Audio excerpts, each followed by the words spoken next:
So you guys know that the Nike PG6 is probably still my pick for the best shoe overall this year. It doesn't have like a crazy combination of premium materials and setup, but almost checks the box in pretty much every performance aspect. Pretty affordable too. But these guys right here might be its biggest challenger at that spot. And this is the New Balance two-way V3.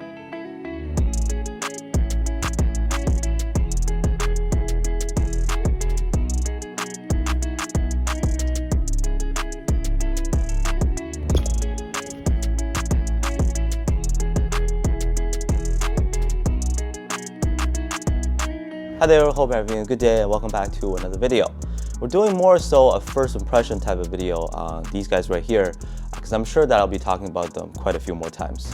But so far so good, or it's been amazing so far actually. The New Balance two-way V3 retails for $120 US. It's a pretty decent price point in my opinion, especially in today's standard. And you should be able to easily cop on the New Balance website and some of your local retailers. And the performance of the New Balance two-way line has been consistently great. It was weird though, because the V2 only came out in June, so it hasn't even been half a year yet, and the V3 has already released earlier this month. We've seen their signed athletes, including Jamal Murray, Zach LaVine, and DeJounte Murray wearing these this season. Even though there are some similarities, it's definitely not just the low-top version of the V2.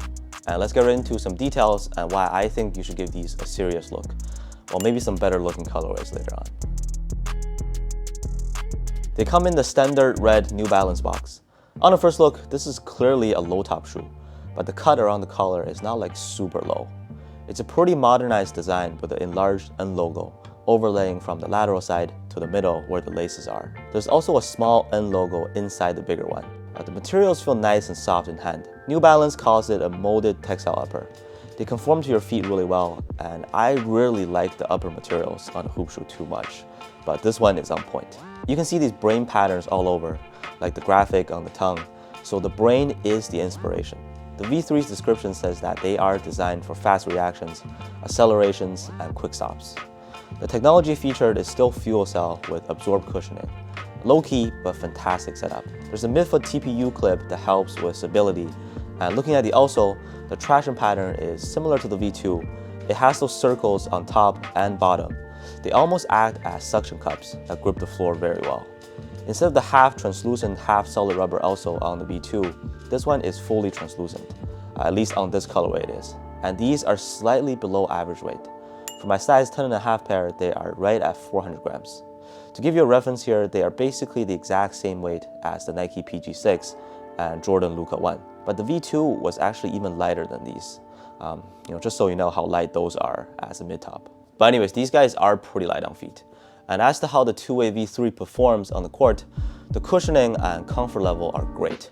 Again, fuel cell is not going to be a crazy setup, but in case you haven't tried any of the New Balance hoop shoes, you can really feel what's underneath your feet. Very nice compression in the heel, and it gives you good responsiveness at the same time. The absorbed cushioning certainly brought the fuel cell midsole to another level on these two recent models. It's good against impact and also has a nice softness to it. Here I do have to say that while the V2 gave me an immediate step in comfort, with these I didn't get such a strong first reaction. But given some time, I already love them. And the traction remained excellent on this model. Pretty loud and squeaky in the indoor gym, and definitely top tier performance for getting you to a hard stop. Dust pickup is okay, and regarding durability, I'm keeping these indoors, at least for now, but I wouldn't recommend it on an outdoor court, because the rubber is not the most sturdy out there. With the fit, the two-way V3 fits true to size, and that's what I would recommend for the best fit. They are average width, and I have slightly wider feet and very flat feet. No soreness or foot pain experience, so that's definitely a good thing. Yeah, other than that, stability and support are good too. The laces might look to be overly exposed, but it's secure enough for most players' needs, I feel like. My feet feel comfortable and stable inside for most types of movements. So overall, how about this? I'll just jump right into where I would rank these. So definitely a top tier, like an S tier shoe, top 5 of the year. But I do want to give it a little bit more time to be compared against the V2. For the low cut and nice upper materials, I have nothing to complain about with this one. If you're looking for a low top shoe that gives you everything you need, from cushioning, traction, to stability, this is an excellent option at an acceptable price. But let me know what you think about the New Balance two-way V3 down in the comments.